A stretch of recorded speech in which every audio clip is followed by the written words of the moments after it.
What are they hiding? Well, we finally heard from Biden's longtime doctor, Kevin O'Connor, sort of.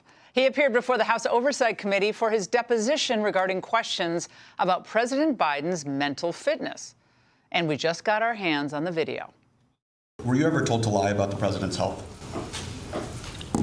On the advice of counsel, I must respectfully decline to answer. Did you ever believe the president was unfit to execute his duties as president? On the advice of counsel, I must respectfully decline to answer. Are you declining to answer the question put to you solely on the ground that you believe the answer will incriminate you? On the advice of counsel, I must respectfully decline to answer based upon the physician-patient privilege and in reliance on my right under the Fifth Amendment of the Constitution.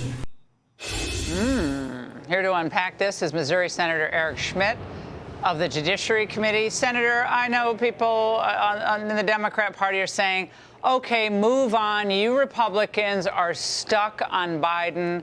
We got the future to deal with and current issues of the day. And your response? We can walk and chew gum at the same time, right? We can focus on the future, but make sure something like this never happens. When I talk to real people in real America, Laura, back in Missouri, this is something that they're asking about all the time. Who is actually running the country? You've had whistleblowers come forward who said that Joe Biden got lost trying to find the bathroom in the West Wing, and who's in charge of the auto pen. And look at all the decisions President Trump's had to make in the last 2 or 3 weeks with Iran and NATO and the big beautiful bill. You need someone in full, all of their capabilities at their disposal in the Oval Office. Clearly that wasn't happening with Joe Biden, and I think we're dealing with one of the biggest scandals and one of the biggest cover-ups we've ever seen in this country, and we're over target, and we should not let this thing go.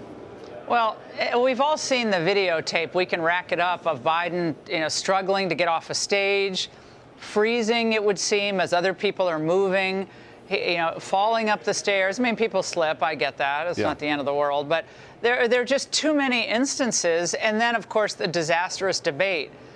And then we find out somebody was running the auto pen. And we don't have any definitive answers on that. So right, and I was going to say, the subcommittee that I'm chairing on the Judiciary Committee, we have now sent a special access request to the archivist to make sure there was a paper trail. There should be authorization for each time that auto pen is utilized. We're going to find out who is actually doing that, who is actually in charge. And never forget, Laura, I was at that first debate in the spin room. We were all watching this thing unfold in real time.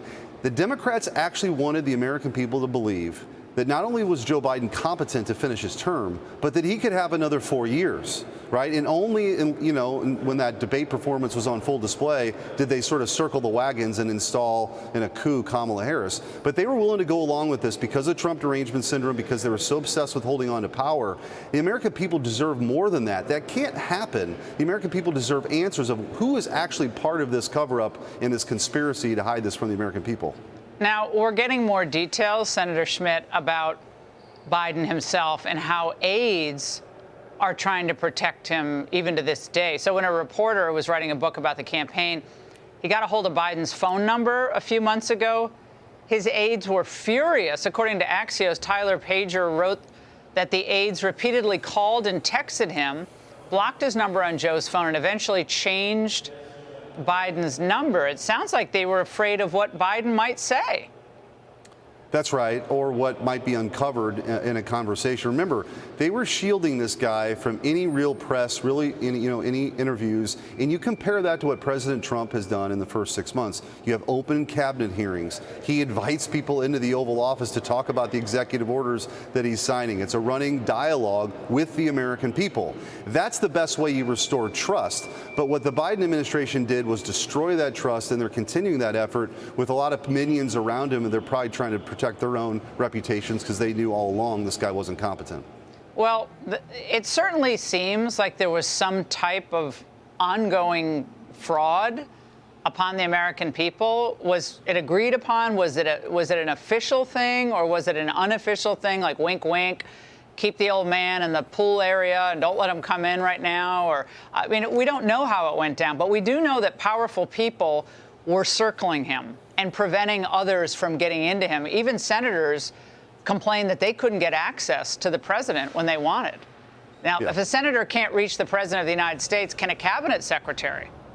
Right. Well, even members of his own party. I've talked to Democrats that just had no contact with him, and that was on purpose because he would sort of wander on, he would fall asleep, he lost his place in conversations, and I take no pleasure in this. I mean, if we all live long enough, you know, these things happen. But this guy's the president of the United States, and this fraud that was perpetrated on the American people, you know, can't go unchecked. And you also, it's also important to remember the people who were actually in charge then were these radicals who were writing white papers on open borders. They actually did it. They allowed 20 million people in here while Joe Biden was asleep at the switch, quite literally. Yeah, real world consequences to the ongoing fraud. Senator, as always, thank you so much. Hey, Sean Hannity here. Hey, click here to subscribe to Fox News YouTube page and catch our hottest interviews and most compelling analysis. You will not get it anywhere else.